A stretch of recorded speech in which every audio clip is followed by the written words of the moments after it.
আমি আমার এই শখের ময়ূর চ্যানেলটি থেকে প্রথম যাত্রা শুরু করলাম। বলে আমার এই খামারটিতে বিরল প্রজাতির 2টি প্রজাতির ময়ূর আছে। একটা ইন্ডিয়ান ব্লু যেটা দেখতে পাচ্ছেন, আর একটা হচ্ছে হোয়াইট, একদম হোয়াইট, এটা হচ্ছে ইটালিয়ান। 9 তলার ছাদে আমার এই ট্যাঙ্কির নিচেই কিন্তু ময়ূরগুলো ঘোরাফেরা করতেছে। মোট 4 জোড়া পেয়ার আছে, মাদার পেয়ার।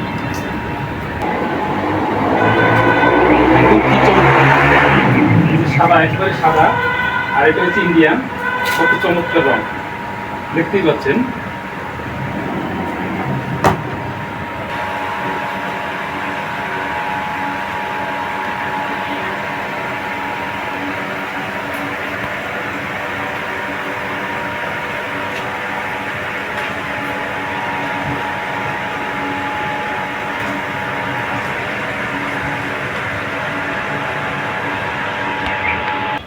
ময়ূর তো দেখলেন, এখন এই যে আছে আমার কবুতর। এখানে বিভিন্ন প্রজাতির কবুতর আছে, গিরিবাস, রেচাপ। আজকের আবহাওয়া একটু ভালো না, এই জন্য আমি এটাকে একটু আটকাই রাখছি, কারণ এগুলো ছাড়াই থেকে সব জায়গায় ঘোরাফেরা করে এবং এখান থেকে একটু যায় না। এবং ময়ূর এবং কবুতর পাশাপাশি থাকা আমার কোনো সমস্যা হয় না। এখানে ওরা এখানেই থাকে, এখানেই খাওয়া দাওয়া করে।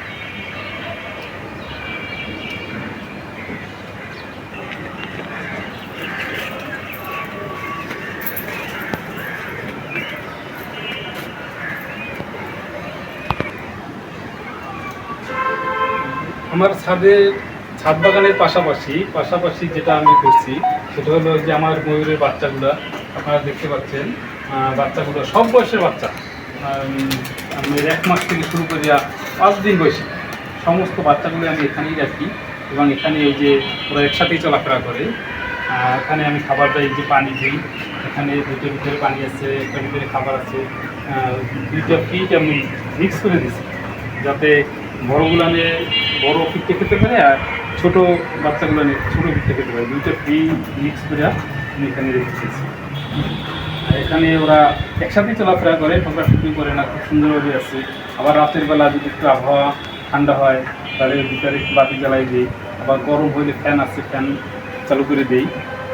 ওরা যখন দরকার হয় তখন একটু বাইরে বের হয়, বাইরে বের হয়ে এখানে একটু ভালো বাতাস পায়। তো আমি এই খাঁচা দিয়ে সুন্দরভাবে একটু সিস্টেম করে দিচ্ছি।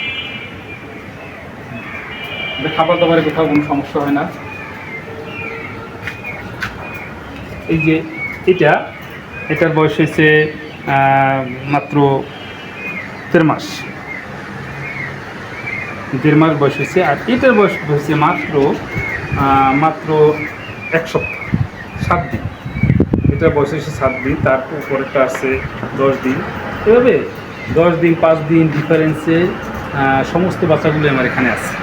দেখতে পাচ্ছি নিচে যেগুলো দেখতে পাচ্ছেন, এগুলো হচ্ছে কাঠের গুঁড়ি, যাতে ওরা পায়খানা করলে ওদের পায়ে না জড়ায়, ওরা নোংরা না হইতে পারে, এই জন্য এই কাঠের গুঁড়োগুলো দেওয়া। ওরা একটু দৌড়দৌড়ি করতে পছন্দ করে, কাঠের গুঁড়ো করে, পা পিছলে খায় না, কারণ নিচে টাইস আছে তো, পা পিছলে খাইতেছে না, এই জন্য কাঠের গুঁড়োগুলো দেওয়া।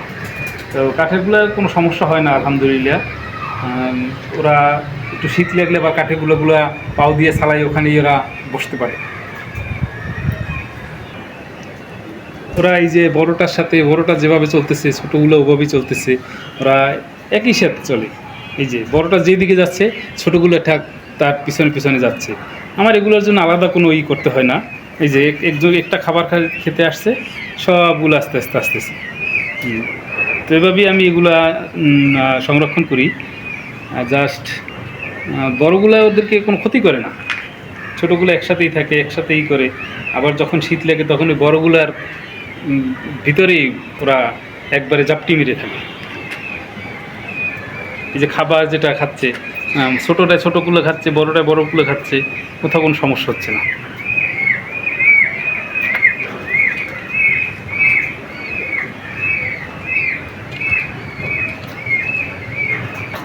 আমি দীর্ঘ 3 বছর ধরে এর পরিচর্যা করতেছি। আলহামদুলিল্লাহ অনেকেই ভালো অবস্থানে আছি এখন পর্যন্ত। যদি কেউ চায় যে ময়ূর পালতে, যে আমার সাথে যোগাযোগ করতে পারেন, স্ক্রিনে আমার নাম্বার দেওয়া আছে, যতটুকু সম্ভব সহযোগিতা করব।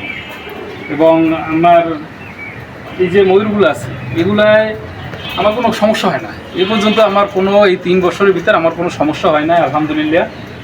খুব সুন্দরভাবে এই যে বাচ্চা করতেছে, হ্যাঁ খুবই ভালো লাগে আমার কাছে। আমি যখন বিকেলবেলা ছাদে আসি তখন এগুলা দেখি, খুব ভালো লাগে আমার কাছে।